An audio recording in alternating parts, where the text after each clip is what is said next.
Hello, everybody. I want to welcome you back to another version of Trophy Moments and a Few Firsts with me, Keith Baldwin. And I'm coming to you from atop of the Mellon Bank Center at the Pyramid Club overlooking Philadelphia. A great view. And my guest today, my honored guest, I'm honored, is Carlos Aponte from WeLovePhilly.org. And welcome, Carlos, to Trophy Moments and a Few Firsts. Thank you for having me. Thank you for saying you're honored. I didn't think I could cheese any more than I actually did. And you're like, I'm honored. I was like, oh, I'm honored to be here too. Well, I guess a little preview of how we met and why you're here. So in my year of firsts, I'm always looking for firsts. And I was approached by JEVS, which is a nonprofit organization here in Philadelphia, Jewish Educational Vocation Services. Yep.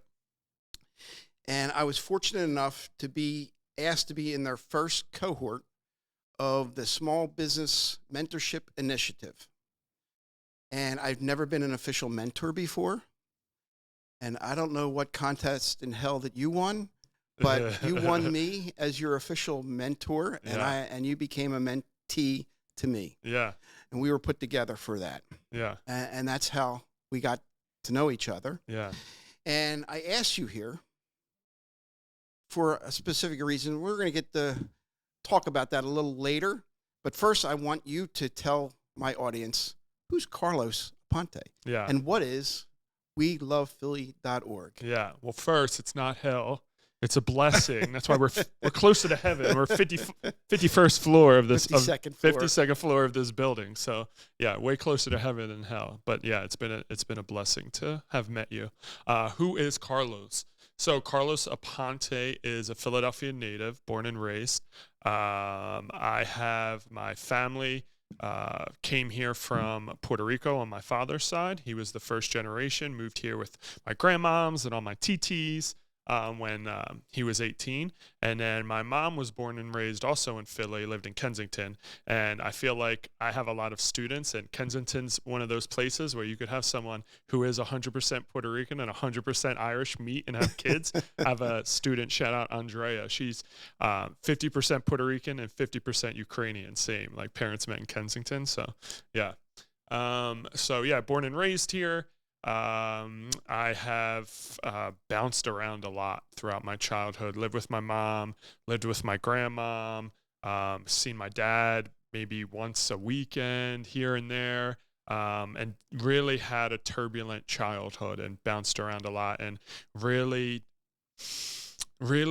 did not understand, if I'm being honest, what love and emotions and what feeling taken care of really felt like until I met my wife, hi on, in high school. We're high school sweethearts. So yeah, I had a turbulent childhood, went to high school right outside of the city in Delaware County, Interborough. And that experience really shaped me because I came from going to grade school, middle school in Philly. And then when I went there, that was sort of the start of my educational journey, and seeing what they have in the suburbs compared to what we had in the city. And then that led me coming back to Temple, getting a degree in secondary education to be a high school history teacher. And then I taught high school history at an alternative high school in Philadelphia that serviced 16 to 21-year-olds who were removed for their neighborhood school for a couple years and tried to come back to school to get their diplomas. So I taught there for 8 years. So why were they removed? So all disciplinary issues? All of the reasons. They either might have dropped out. Some were. So the system was truancy, leaving them behind. Yes. This was the school I was at. It's a great place. Loved working there, but it was sort of like the last chance to get a diploma before you had to get the GED, at least in the beginning. Then when young people told all of their other brothers and sisters, hey, you can get a diploma in 2 years and catch up, then it was like, hey, we're just going to go there. But in the beginning, we had a lot of 21, 22-year-olds, and then at the end of my 8 years, it was a lot of 16-year-olds who were trying to still graduate in time. But yeah, I taught there, and I started getting into trouble while I was teaching there because I was focusing less on history and more on the young people's social emotional development, because I started to see that trying to teach them history was pointless because I could see going through my own turbulent childhood, I saw myself in a lot of them, and they were stuck in loops of thought patterns, and they were having a really hard time just coping with what it's like to grow up in Philadelphia. And I would spend almost half of my class, class, giving them a safe space to be able to express themselves. And then eventually we would get to the history.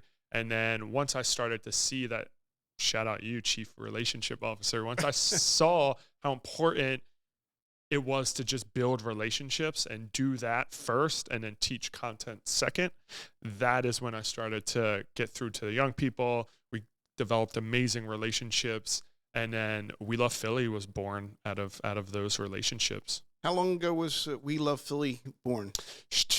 If I'm being honest, 5 years ago, almost next week, MLK Day was our first ever volunteer event. We didn't have all the paperwork, but that was the first, hey, we're going to go out, we're going to create content, we're going to go be a service to people in the community, and then I'm going to use this content to teach lessons, etc. with it. So yeah, almost 5 years. Officially 4, but I kind of count Martin Luther King Day as the anniversary. And what's the ultimate goal of WeLovePhilly.org? The ultimate goal of We Love Philly is to really help young people heal their intergenerational trauma. So I've been in a lot of rooms with a lot of young people, most recently. And this is in West Philadelphia. This currently is in West Philadelphia, but we have young people come from all around the city. So I was actually at a conference recently. I was speaking to a room of about 150 juniors and seniors, all go to school in Philly. And everyone was on the stage. And they were like, hey, we have these programs. You can make a lot of money. You don't necessarily have to go to college. Like, come to our program. You can make 6 figures right out of high school, blah, blah, blah. And then they got to me and they were like, all right, We Love Philly, it's your turn. What are you doing for the young people? And I said, first things first, we help you heal. And everyone's like, what? Like, what? Everyone else is talking about money. What do you mean heal? So I asked all the young people, I said, raise your hand if you've had a combative relationship with the city of Philadelphia. And one student raised his hand. He was like, what's combative mean? And I said, how about this? If you were to get one of these 6-figure jobs, how many of you would leave the city of Philadelphia and go start your life somewhere else? 85% of the young people raised their hand. So that is number 2 for We Love Philly is 1, will help young people heal their intergenerational trauma. 2, we teach them where all of the loving angels, caretakers are in Philadelphia, and we help them build tribes around those people and see that they can build a future and a life here. Then we help them graduate high school and build livable wage career pathways for them once they graduate. So do you have an accredited program to do this? Yeah. So we work with high schools around the city. They send us their young people in West Philly, and they currently do a state-recognized apprenticeship program and a state-recognized pre-apprenticeship program in digital marketing and e-commerce. So young people come to us for the pre-apprenticeship program. They go, they're with us 24 weeks, five days a week. Where's here? In West Philadelphia at a wonderful spot called One Art Community Center, 1431 North 52nd Street. I've been there. It's an oasis in West Philly. Yes, it's unbelievable. Currently, one of our classrooms is a 40-foot shipping container that the teenagers 2 years ago built themselves. I love this story. That's what hooked me about this program. Tell that story. Yeah, so we were just coming out of the pandemic. I had actually just left the high school I was teaching at. I became We Love Philly's first full-time employee in September 21. And the young people coming out of COVID, they were noticing the gentrification going on in their neighborhoods in Philly. And they were like, hey, we want to learn about real estate. And I was like, cool, I just figured out how to pay myself. I don't think we can afford a house with We Love Philly money. So we all got to thinking. And then I forget who it was. It was one of the young people. They put us on a rabbit hole of like what you can do with a shipping container.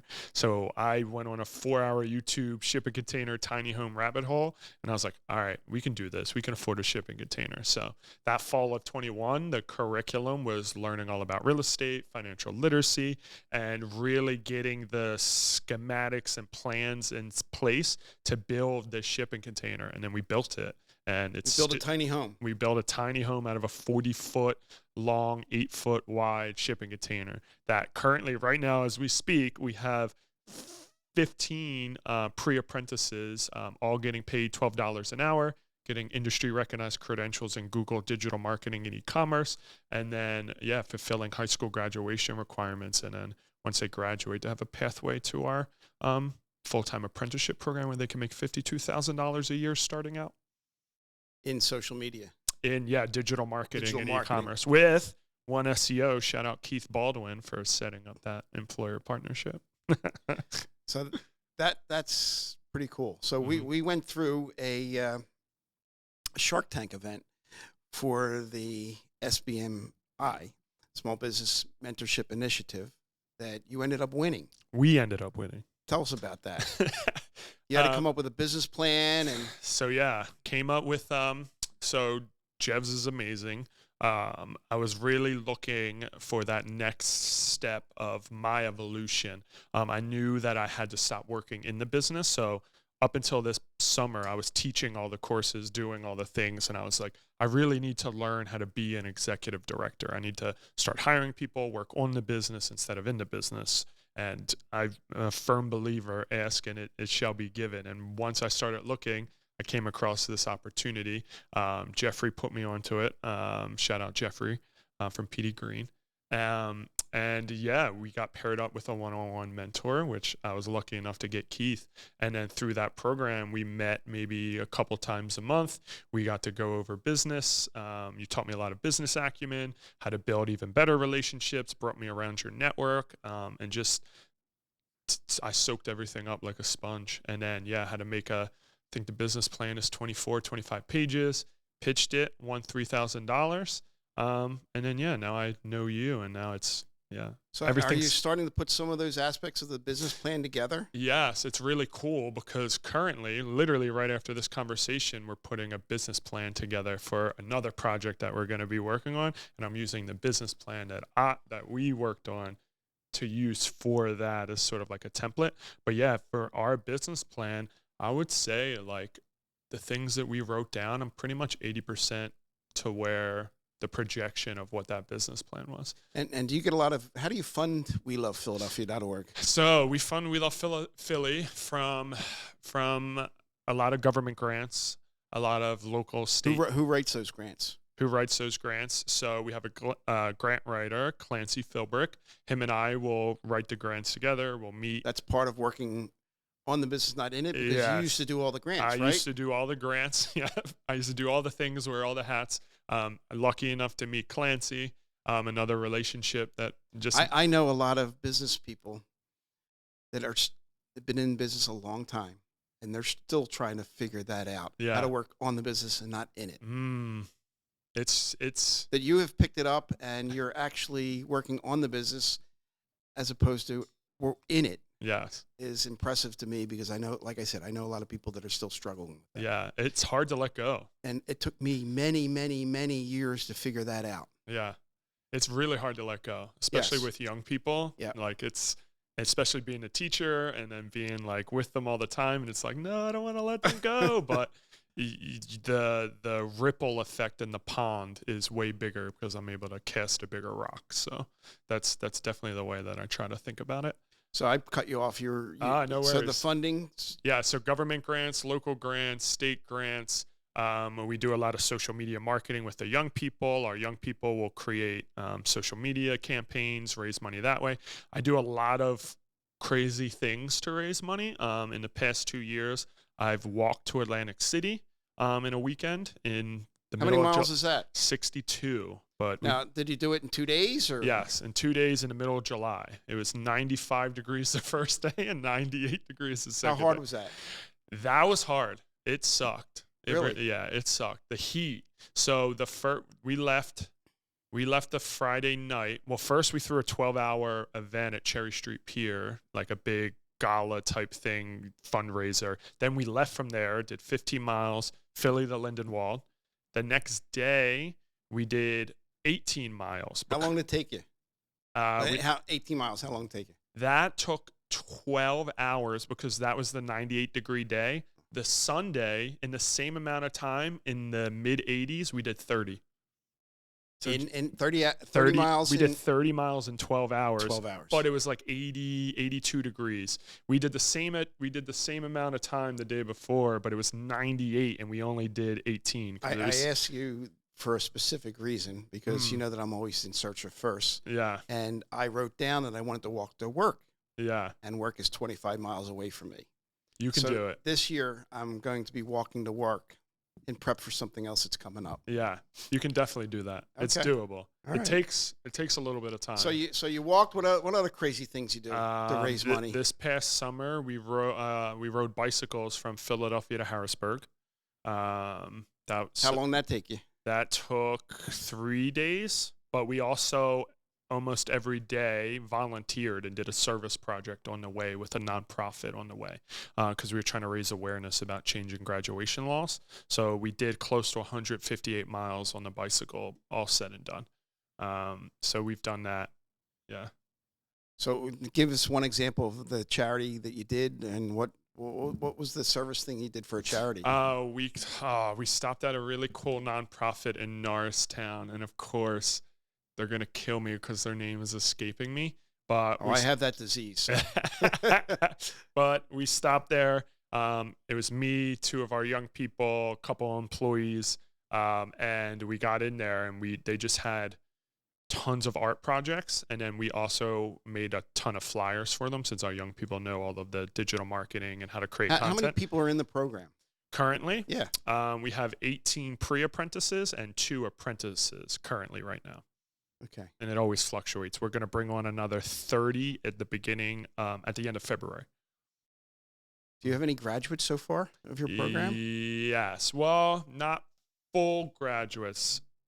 Our program over the years changes. We've had a lot of high school graduates. This new iteration of pre-apprenticeship and apprenticeship programs we just launched in September. Our apprentices currently, there's 2 of them, Tyed and Andrea. I taught them in high school and have known them since 2018, and they've just followed me and have just been a part of the family ever since we've started.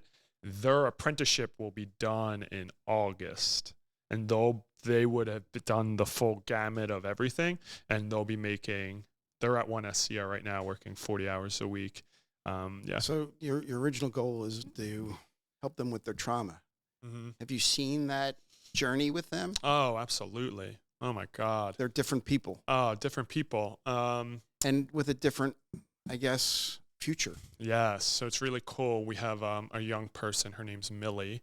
I taught her in 2016 when I was at that school teaching history. She had just had her first child, and she was wild. And I'm not saying anything that Millie hasn't given me permission to say, but she was wild, always trying to get kicked out of class. And to me, I was like, oh my God, you're just screaming for attention. You just need to be loved up on. So I developed a really good relationship with Millie. Millie is currently working full-time, selling real estate. And then she also finds time, and she's a mother, and she finds time to be with us 5 days a week in our pre-apprenticeship program. To help others. To help others, but she's about to launch her own business, and she's trying to learn all of the tricks of the trade for digital marketing. So she'll get that credential. She's getting paid to be with us, but I've known her for 8 years and have just watched her blossom over the years. And that's what it is. It's really that relationships. It's really that mentorship, right? Once they're done our program, it's got to be pretty satisfying. Oh, it's the best. But it's also, I know that it's not you don't gain that influence on 100% of the people that you deal with. No. And percentage-wise, I'm sure it's a small percentage. Yes. And it's not an easy task to change a life. And the young people taught me that.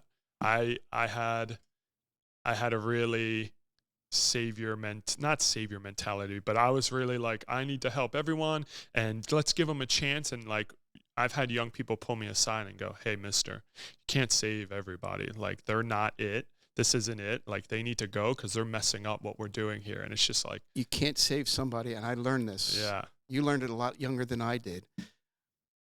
If they don't want to. Yeah. They have to participate. Mm-hmm. You can't do it for them. You can give them opportunities. Yeah. But you can't do it for them. Yeah. That's what we talk about now.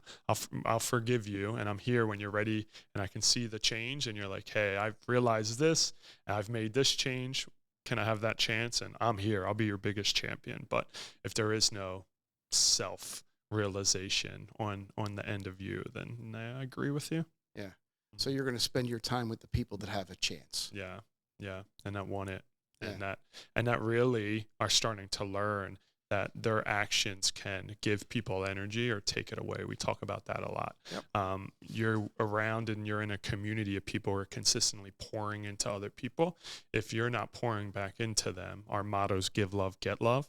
If you're not leading with the giving of the love, then yeah, it's going to be so much harder to develop relationships and just. It's no different in an organization, in a team. That bad apple can affect so many people. Yes. It's a cancer. You're giving me flashbacks. Yeah. Yeah, it's a cancer. And as much as you want to cure cancer, sometimes you can't. Yeah. So I'm going to go jump here. So we got to know you a little bit. So now I'm going to ask you the topics of this podcast. One is your trophy moment. So you've been through a lot. You're doing a lot. You're young. What's your trophy moment? It has to be one. You can give me a couple. I have two. Okay. I have two. It's definitely marrying my wife. Definitely a trophy moment. Me and my wife met in high school. As I mentioned earlier, she really showed me what love and affection was. I, of course, was a knucklehead in my early 20s and didn't realize what I had. And then we got back together in our later 20s, and just her ability to just love up on me and to forgive me, to keep me grounded, to help me with my blind spots. And then our wedding day was everything I could have ever dreamed of with all of our family. So that's definitely one. You're not the first person to answer the question that way. Yeah. I think you're the second person that told me marrying your current wife. Two would be probably this fall, having after making a business plan, right, working on the business, we've hired a full-time educator, two part-time directors of development, and then two more part-time employees, 4 subcontractors, and just really sitting in a meeting and listening to everyone flow, and then being like, oh wow, I remember when this was an after-school program and I was working 40 hours a week being a teacher. Well, more than that, if all my teachers out there know what the deal is. But yeah, teaching is not a 40-hour-a-week job. But doing that and trying to launch a nonprofit and then to just sit there and have those moments of realization of, wow, like everyone's here, everyone's down with the mission, everyone is just flowing, and this all came out of my head and the young people's heads, and here we are, and now we're literally changing young people's lives, helping them heal their intergenerational trauma, get out of intergenerational poverty, and it only took 4 years, 5 years, and just that. I had one of those moments this weekend. Everyone dedicated a Saturday to come out, work together, and we're all just like in the boardroom, and it's just like, wow, this is so cool. So are you currently teaching? No. So I have the full-time educator. She teaches the courses. I'll, of course, substitute if need be. It's really cool to see the. So your full-time job now is running this organization. Yes. I'm with the young people. They see me, and I love that they see me running the business, because they're with the teacher, and then they'll see me running around on the phone, and they're like, what is he doing? Why doesn't he stay still? And they'll hear me celebrating things in the back office, and they're like, what are you doing? And it's just like, cool. Like, I love that they get the best of both worlds. Like, hey, this is what you're doing, but that's because we're building this together, and I'm back here trying to give you the opportunities and find the money, etc. But I am a mentor. So we have a mentorship program at We Love Philly. All of our pre-apprentices get a one-on-one mentor, and we were short some mentors because we just launched it this first time around. So I actually get to be a mentor. So who's your mentee? My mentee is Nassim. Shout out Nassim. He wakes up 3 times a week at 5 a.m. and meets me at the gym at 6 a.m. to work out. And he's. So what does he want out of his mentorship? Did he tell you? Yes. We got into this. He wants to get consistent on his habits and work out. But he really wants to see himself getting to the next level. He's had some run-ins with the law, with the system, and he's having all the realizations you need to have to let that pain be your purpose instead of your downfall. And it's really cool to watch him like, yeah, this is happening for a reason, and now I'm starting to see that, and now I'm going to go for it. It's funny, when I was a young derelict, and I had somebody like that pull me out of that situation, and work became my way out. And it is cool when that happens. Yeah. I've seen it happen in myself. So the second part of this is about firsts. So I'm going to ask you, what's something that you've never done, that you've always wanted to do, that would be a first for you? Something for the first time in your life you'd like to do what? For the first time in my life, I would love. It's kind of a redemption story. I kind of did it, but it didn't count. So I kind of want it. Does that count? I want the redemption of it. There's no rules here. So I had a TED. You didn't sign a contract, did you? So I had a TED talk and bombed it, choked, and couldn't finish the talk. That's a goal of mine, to do a TED talk. Yeah, had a complete fear of public speaking. Me and a student actually did the TED talk together, and it didn't go well. Where was it? It was at the CIC building on so Penn's local. Campus. Yes. Okay. Yes. So I would love. I've since then did a whole year of Toastmasters. Shout out Toastmasters. Really honed my public speaking skills. Feel way more comfortable speaking in public. So I would love another opportunity to get in front. And I want it to be a massive amount of people, not like our TED Talk was maybe like 20, do you know 25. the National Speakers? I don't. Okay. The National Speakers Association, which I recently joined, meets here at the Pyramid Club. Shout out to them. So I'd like to introduce you to that club and bring you as my guest to their next meeting. I'm here for and it. I think that would help you on that quest. Yeah, thank you. Yeah, I would love to do it.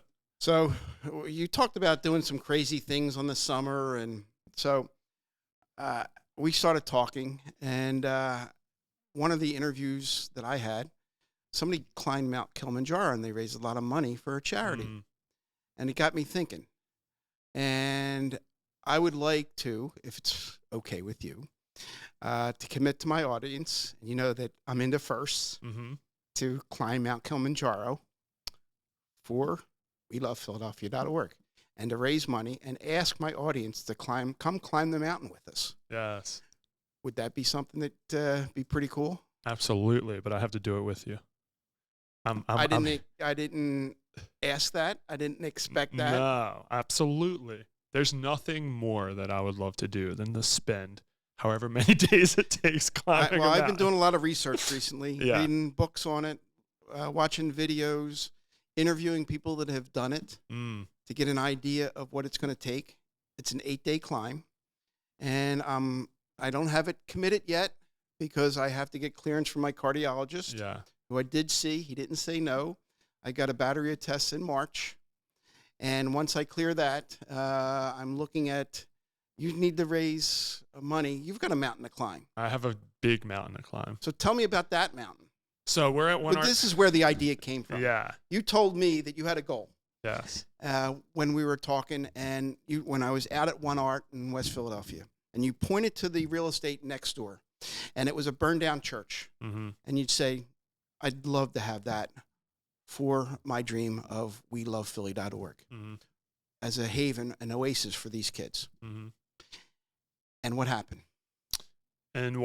So what happened? We have since. So yeah, it's almost an entire acre of land on the corner of 52nd and Lancaster. It was the site of Greater Bible Way Church, burned down in 2019. If you're from Philly, you probably remember. And it's for sale. So we actually launched a campaign to get it in the middle of November, and in a little under 2 months, just from community people who know We Love Philly, they know One Art Community Center, we've raised almost $200,000 in a little less than 2 months for this property. Our goal is to get we need 1.9 million, so 1.7 more by September of this year. And you're writing grants for some of this? Writing grants. Sounds like climbing Mount Kilimanjaro. So that's where the idea, when I heard you were doing that, and I figured that, I'll commit to climbing a mountain for you. Thank you. I appreciate you.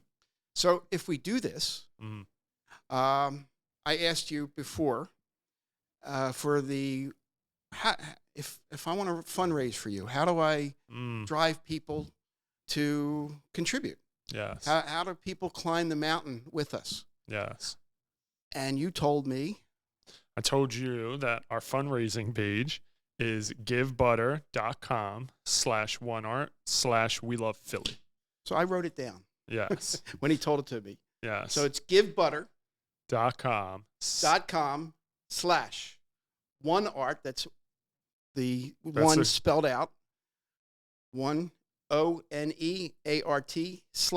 and then We Love Philly. Yes, it's a joint venture between One Art Community Center and We Love Philly.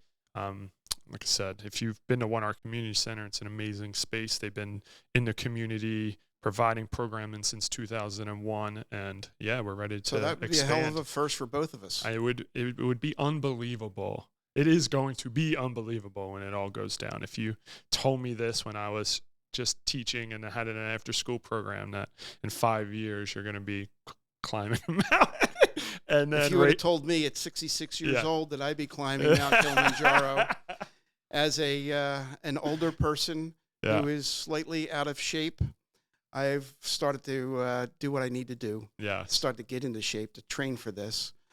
Like I said, I've been reading books and studying up on it so that You're not alone. I'm going to do it with you. We got this. And I was scared to make this announcement on air, but I figured when you write a goal and you commit, and I wrote it down, and you commit to people, and you get it out there into the universe, there's a level of commitment that happens. And that's why I wanted to announce it on this podcast. So hopefully next time you see us, we're both going to have 6-pack abs. Well, one out of 2 ain't bad. And we'll be asking you to help climb the mountain. And hopefully next time you see me on this, I will have done it at some point in the future. So thank you very much, Carlos. It's been an honor to have you.